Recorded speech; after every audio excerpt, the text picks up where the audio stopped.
unfortunately for Steve Borden, this is the last time he will need to be on Dynamite. Unfortunately, though, for Folk Wrestling, this is just another week of us reviewing AEW's premiere show. Welcome back, guys, to the channel. Another Dynamite review, this time February 28, 2024.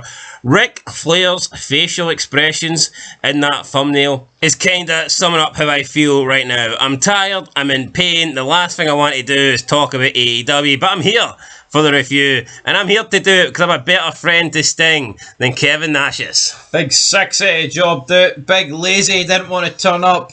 Hell, I don't blame him. But Big Fog is here. Aye. And this is it. This is your show, damn it. But let's as start. Sting would say, it's showtime. Yeah, buddy. Anyway, right, we kick off. Hangman Adam Page, he's limping. It's me theme down. You hear this song come on, right? And it sounds like some country and western music's going to start, like John Wayne's going to come out or something. Duke John Wayne. And then you just see this wee horse galloping on the Titantron. You're like, oh my god, shoot me now. Adam Page comes out selling an injury. It's so obvious here that he wasn't even injured. You knew he was going to turn on Swerve Strickland. You seen this coming a mile away. Yep. People comparing the selling he was doing last week to Randy Orton in the Chamber, and I'm thinking, what are you watching? Then I see a bunch of people saying that Kenny Omega's 100 times better than Randy Orton. I'm thinking, what? What on what planet? They don't even deserve entertained. Like, why? Like, why even see that? See if you believe we don't even like Orton all that much. I'll be honest, we don't. He's a boring bastard, like, but he's better than those guys. No, I could name you like 25 iconic Randy Orton moments. What's Kenny Omega did? Apart from being in that awful barbed wire explosion match that does stick out for all the wrong reasons, may I add. Did he not cut a really shite promo about 3 months ago when he was teaming with Jericho? Yeah, no, he did, right? He's wrestled 9-year-olds, he's stuck his fingers up people's asses, man. I mean, what else is... I mean, that's not iconic. Here, see if we've seen Dave Meltzer's dildos. I bet you at least one of them would be called Kenny Omega. The Meltzer driver. Anyway, right, here, Adam Page, he drills a cane, the walking stick, straight to the back of the dome of Swerve Strickland. So that wasn't much of a swerve. This looked to me as if Swerve Strickland has turned face and Adam Page has turned heel, and Joe's just that fat guy in catering. I've just turned the channel as well. Down, out, down, down, down, out. So, yeah. Because it feels like a mid-card belt we're scrapping here, because 3 of them are shite. You know what? I don't mind Joe, but I almost feel like Joe has been absolute mince for about 15 years. The guy's into his 40s. Well, you know what? He was alright in WWE for a wee period, but for the most part, consistently, I think Joe just has felt really bad. Recent? No, I think so. Recent? You say 15 years? That's not really recent. No, that's the majority of his career. I think ever since Samoa Joe slapped a bit of ink on his face in some tiger print pajamas, that's when it fucking died. That's when it went downhill. That's what I'm I'll blame TNA. No, I think Samoa Joe, from when he first debuted it up until Scott Steiner came in and called him fat every week. He's fat. That fat son of a bitch. Anyway, that was it. That's your whack for the main event portion of this show. Strickland, Page, Samoa Joe, they will face each other for the belt at the pay-per-view, but we get no more of them on Dynamite. Bit strange. Nicholas Jackson, and Matthew. Nicholas Flair. The Young Bucks arrive. They're looking for Sting. They're going to do business with Ric Flair. They've got bats. They're wearing gay-looking suits, pink little suits. Wow, pink salmon. Jesus Christ. You know how bad this show is? I actually think the Young Bucks were probably the best thing on it. Take that back. Anyway, well, I mean, Sting at the end, alright, but never involved with Sting. Up next, I'm going to go to a limb. This is the worst match I've seen this year. Blackpool Combat Club versus FTR and Eddie Kingston, and you just know that there'll be people on Twitter right now saying that this is a match of the year candidate. No, you just know it. There's people out there, right? I've seen JD from New York bashing Maxine Dupree. Yeah, and you know what? Is she awful in ring? I'm not denying that. But see, to pretend... Here, at least she offers a bit of eye candy. What the fuck do FTR offer? Yeah, Eddie Kingston's eye candy. If you're looking for a 40-year-old man that's out of shape and got a belly bigger than fucking, you know, the state of Texas, then that is your man. It's a pretty big belly. No, this match is so... And then, like, so... the match lasted way too long. 2 commercial breaks. So many sloppy moves in this match. Very slow paced. And then like there was a legit like a 5-minute spell where every move was like synchronized. It was like either the Combat Club would be doing the same moves to FTR and Kingston, or FTR and Kingston would be doing the same moves to the Combat Club. Like very, very phony here, phony wrestling, synchronized wrestling. Eddie Kingston, yeah, I mean he chops like an absolute pansy. I mean this guy looks like a faggot, man. No, I'm sorry, right? How can you bash Maxine Dupree when he's doing stuff like this? Yeah, I mean... Because you know what, right? See if she's sloppy and she can't execute moves well, I think that's almost understandable to a degree. There is no fucking excuse not to be able to execute a chop. It's the eat. Yeah, this guy's been in the business about, what, 15 years? No, everybody with strength in their forearms can deliver a half-decent chop. This isn't anything to do with wrestling ability. It's not. This is fucking fake. Then you've got FTR, Irish whipped into each other. They do that thing they used to do in the movies for the 1920s, skip around in a wee... It looked like a dance move to me. What's that move, the Okie Kokie or something? Aye, that's it. The Okie Kokie or the Okie Dokie? There's one word, right, to sum this up, and it's fucking gay. That's what it is. See, no... Ballerina dancing, that's what this match I'm ashamed to watch professional wrestling. I'll call a spade a spade. This is fucking embarrassing. See all these marks in the crowd pretending to drive a car when Swerve Strickland comes out? Oh, that's another thing. Holy fuck. Some mega losers in the crowd. Swerve Strickland comes out and they're doing the whole Swerve dancing, and it's like... I mean, if you've seen that after the show, you'd be like... I reckon you'd contact Tony Khan and ask him to delete that. You know, Tony, see that episode of Dynamite tonight? Get it taken down for TBS. No, I don't want to state the obvious, right? But see if we didn't have this channel, I'd have stopped watching wrestling years ago. I actually can't. I did stop watching wrestling. I actually can't stand it. I did stop watching wrestling.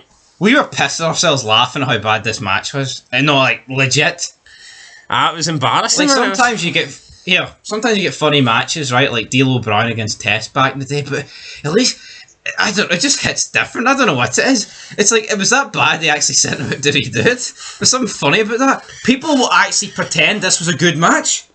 Yeah, it was awful. Absolutely awful. Easily the worst match I've seen this year. And then, I don't know, the Combat Club win after choking out Kingston, and then after the match, Claudio's just walking around the ring talking to FTR casually as if they're friends. He's like sitting at ringside talking to them, even though they're they hate each other. But last week they were trying to kill each other.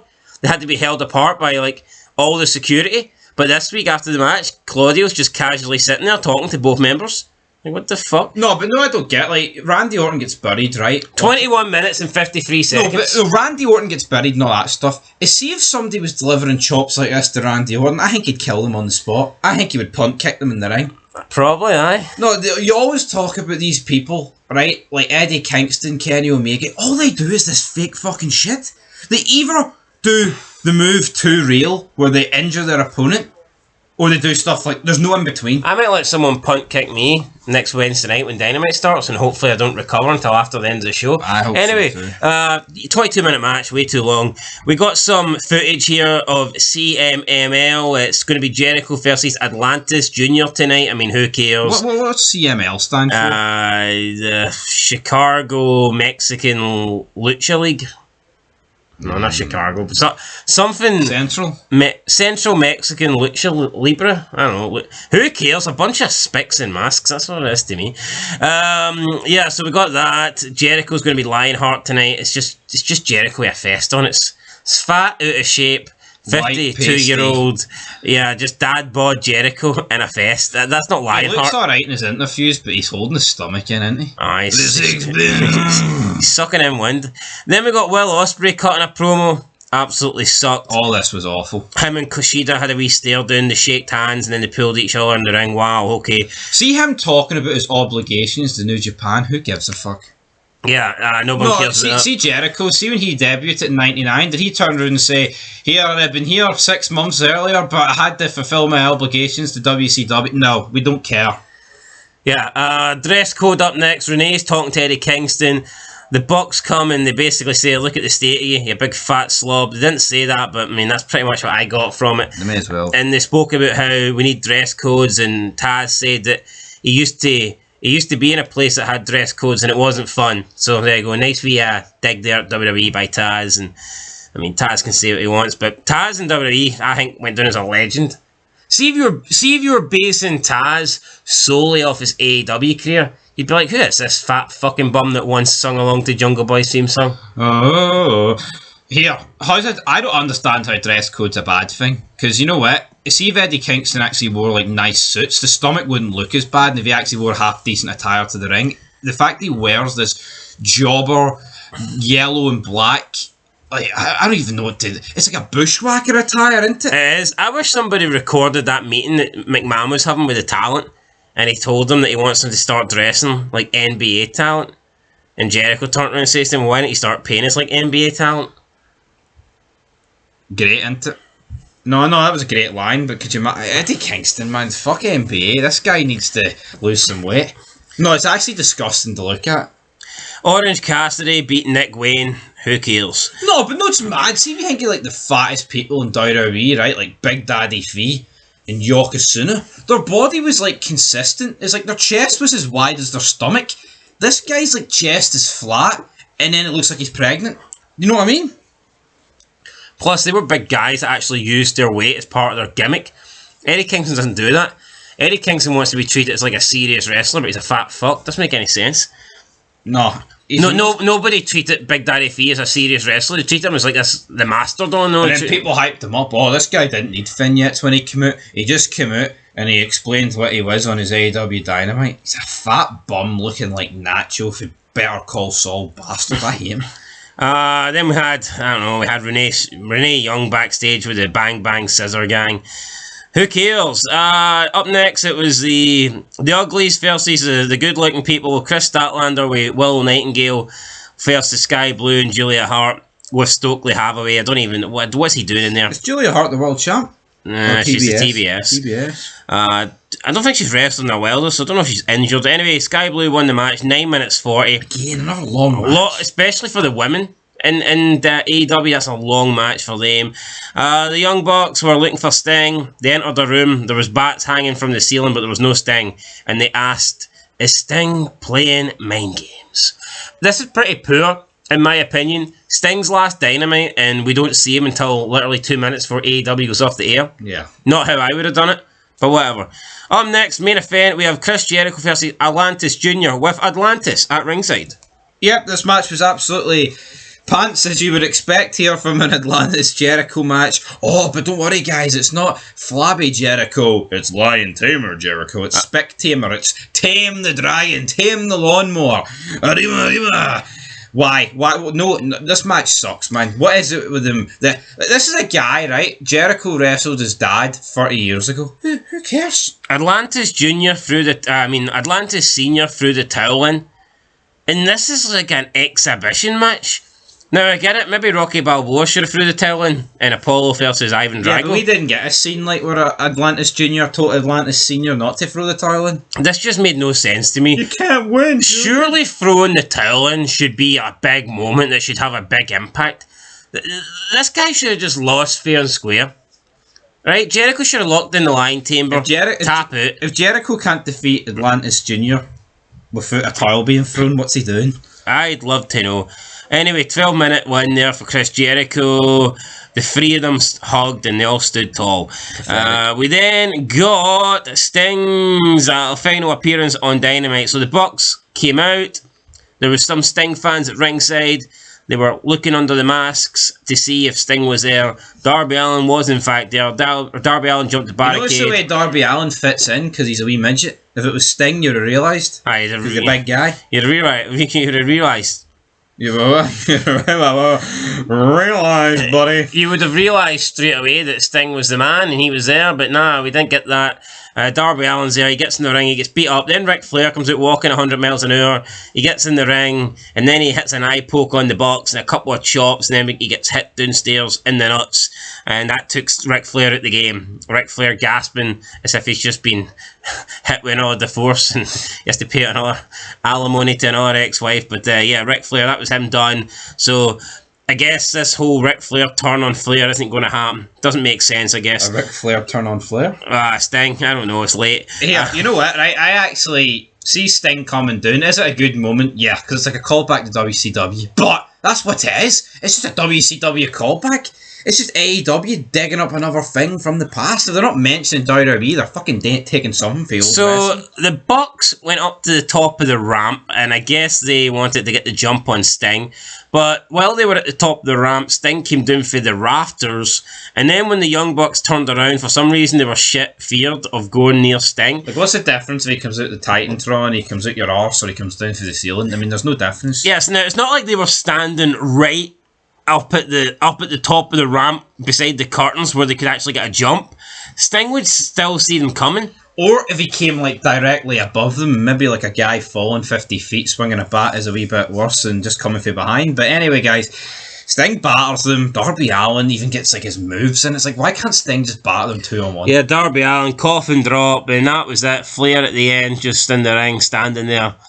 We did miss like 2 minutes of the show because it went off air, but I mean, that's the broadcaster. That's TBS for you. I blame TBS, guys. That's it. There you go. Dynamite, Sting's final show. I sat up here. TBH, it was fucking shite.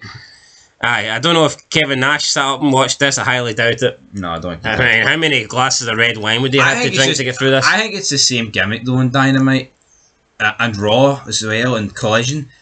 Just so many long and dragged out matches. You look at like NXT and SmackDown, don't really watch Rampage, but NXT and SmackDown have got a lot more segments compared to matches. Dynamite has like 5 matches where like an average runtime probably 15 minutes if you added them all together and divided it. And it's not like they're all big main event matches. No, they're not. Fucking most of them are jobber fucking matches that still go 10 minutes. Like Orange Cassidy, Nick Wayne, does that need to go 11 and a half minutes? Did we even talk about that? For about 10 seconds. No, that's fair enough. That's about 10 seconds longer than it needed to be. Right, rating time. Let's talk about it. No, but not annoys me, right? Seeing you get matches where it's so predictable, then just have the guy that's predictable win in like 3 minutes. Why drag the R? I mean, at least the 3-on-3 match, like you said in the preview, which was, epic Dynamite preview. You didn't really know what side were going to win, so if you want to do a wee longer match than the 3-on-3 match, fair enough. But it was the worst match this year, easily. I'm going to give it a 2. Why am I giving it a 2? It was Sting's final Dynamite. I'll give him the rub. And you know what? At least with the Young Bucks, they continued the story throughout the show, but the rest of the show was shite. Right, they did, but for me, to have the Young Bucks and have them in multiple segments and not have Sting and not have Flair in some of the segments, like, why not have Ric Flair with the Young Bucks throughout the night? Because they were trying to hype up the fact that Ric Flair was turning on Sting. See if we'd seen Ric Flair arrive to the arena with the Young Bucks, would that not have, like, further cemented the fact that Flair was turning? Absolutely. We haven't seen anything. They didn't confirm that Ric Flair and them had aligned. All we seen last week was Ric Flair knock on their locker room. And then the next time we see Ric Flair is tonight when he comes out after they're holding down Darby Allin. Why not have Ric Flair arrive with the Young Bucks? And that alludes to the fact that, wow, Ric Flair has changed teams. He's changed sides. That would have made sense to me. I'll give it a 1. I'm not going to sit here and pretend it was great because it wasn't. I'm going to get a 1. Well, it's 1.5 then, aye. No, you give it a 2. You can't give it a 1. Aye, so that's what I mean. 1.5 out of 10, guys. Catch you in the next one. Yeah, Revolution this week. Can't wait. Till next time. Peace.